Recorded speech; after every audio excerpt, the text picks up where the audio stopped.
ফিলিস্তিনে ইসরায়েলের গণহত্যা ও বর্বরতা বন্ধে অবিলম্বে পূর্ণাঙ্গ যুদ্ধবিরতি কার্যকর করার দাবি জানিয়েছেন পররাষ্ট্র উপদেষ্টা মোহাম্মদ তৌহিদ হোসেন। মঙ্গলবার জাতিসংঘ সদর দপ্তরে ফিলিস্তিনি সংকটের শান্তিপূর্ণ সমাধান বিষয়ক এক আন্তর্জাতিক সম্মেলনে তিনি এ আহ্বান জানান।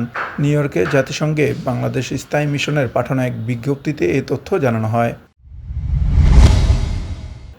বিএনপির ভাইস চেয়ারম্যান আব্দুল আওয়াল মিন্টু বলেছেন, নির্বাচনে ফেনীর অতীত ইতিহাস সবাই জানে। সুষ্ঠু নির্বাচন হলে ইনশাল্লাহ এখানে বিএনপি জয়লাভ করবে। আমাদের দলের নেত্রী খালেদা জিয়াও নির্বাচন করবেন। তিনি এখন সুস্থ আছেন। নির্বাচন নিয়ে ফেনীতে কোনো চিন্তা নেই। বুধবার দুপুরে ফেনী শহরের গ্র্যান্ড সুলতান কনভেনশন হলে এক অনুষ্ঠানে অংশ নিয়ে সাংবাদিকদের এক প্রশ্নের জবাবে এসব কথা বলেন তিনি। আরোপিত ৩৫% শুল্ক কমানোর বিষয়ে যুক্তরাষ্ট্রের ইতিবাচক সংকেত পেয়েছে বাংলাদেশ। বুধবার সকালে বাণিজ্য সচিব মাহবুবুর রহমান গণমাধ্যমকে এমনটি জানান। যুক্তরাষ্ট্রের ওয়াশিংটন ডিসি থেকে গণমাধ্যমকে তিনি বলেন, নির্ধারিত কর্মসূচি অনুযায়ী ২৯ জুলাই যুক্তরাষ্ট্রের সঙ্গে আমাদের ফলপ্রসূ আলোচনা হয়েছে। যুক্তরাষ্ট্রের বাণিজ্য প্রতিনিধি দপ্তরের কর্মকর্তারা বাংলাদেশের উপর আরোপিত শুল্ক কমানোর ইঙ্গিত দিয়েছেন। জাতীয় পার্টির অতিরিক্ত মহাসচিব রেজাউল ইসলাম ভূঁইয়া বলেছেন, আওয়ামী লীগের সময় ভোটে অংশ নেওয়া তার দলের অপরাধ থাকলে ২০১৮ সালে নির্বাচন করা বিএনপি, ইসলামী ঐক্যজোট, ইসলামী আন্দোলন, গণফোরাম সহ সব দলের নিবন্ধন বাতিলের দাবি করা উচিত। ওই সময় নির্বাচন করার কারণে জাতীয় পার্টিকে এখন ফ্যাসিস্টের ধূসর তকমা দেয়া হচ্ছে মন্তব্য করে ক্ষোভ প্রকাশ করেছেন তিনি। টেলিগ্রামে চাঁদাবাজি ও অননুমোদিত গ্রুপ পরিচালনা ও রাজনৈতিক কার্যক্রমে অর্থ সংগ্রহের অভিযোগে এবার ওবায়দুল কাদেরের বিরুদ্ধে বিস্ফোরক তথ্য প্রকাশ করল ভারতীয় সংবাদ মাধ্যম। ক্ষমতা হারানোর পরেও আওয়ামী লীগের এই শীর্ষ নেতা কিভাবে ভার্চুয়াল মাধ্যমে দল পরিচালনা ও অর্থ আদায়ের চেষ্টা করছেন তা তুলে ধরা হয়েছে ওই প্রতিবেদনে। আওয়ামী লীগের নির্ভরযোগ্য সূত্র নিউজ 18কে জানিয়েছে, এমনকি যখন শেখ হাসিনা নিজে কোনো টেলিগ্রাম সেশনে উপস্থিত থাকেন, তখন কে তার সামনে কথা বলবে তার নির্ধারণে অর্থ লেনদেন হয়। এ বিষয়ে সন্দেহের কেন্দ্রে রয়েছেন দলটির সাধারণ সম্পাদক ওবায়দুল কাদের। আমরা চাইলে সমাবেশটি ঘোষিত স্থানেই করতে পারতাম।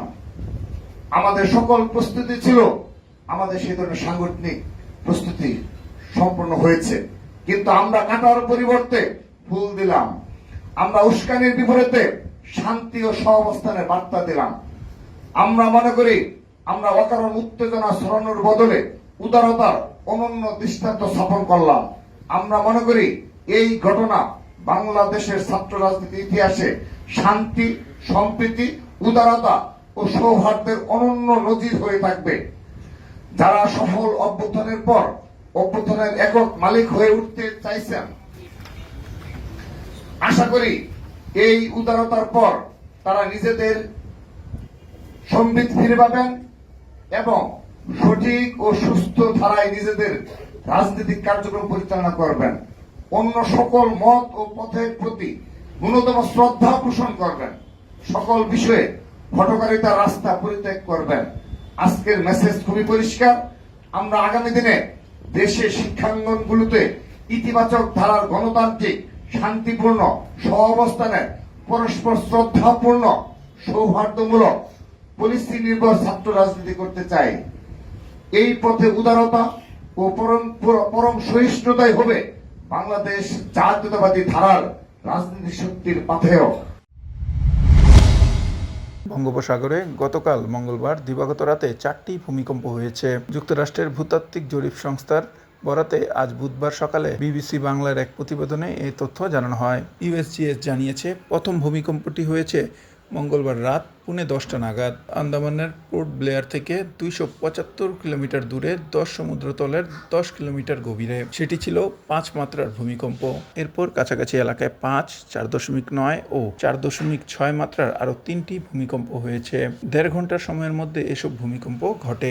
আপডেট থাকুন, প্রাইম টিভি বাংলার সাথেই থাকুন।